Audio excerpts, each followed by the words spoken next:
How to reset your end-to-end encrypted chat PIN code on Messenger. Ever found yourself scratching your head trying to remember that pesky chat PIN code on Messenger? Don't worry, resetting it is easier than you think. Let's dive into this quick and creative guide to get you back on track. Launch Messenger app on a device.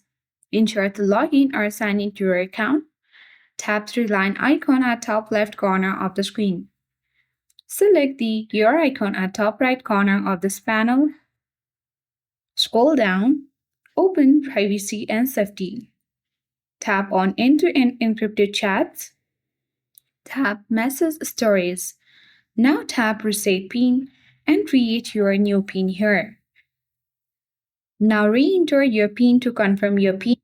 You have successfully reset your end-to-end encrypted chat PIN code. Now you can securely access your secret conversation without any hassle. I hope this video was helpful. If it was, then like, share, comment on this video. Subscribe for more tech and tips, and thank you for watching.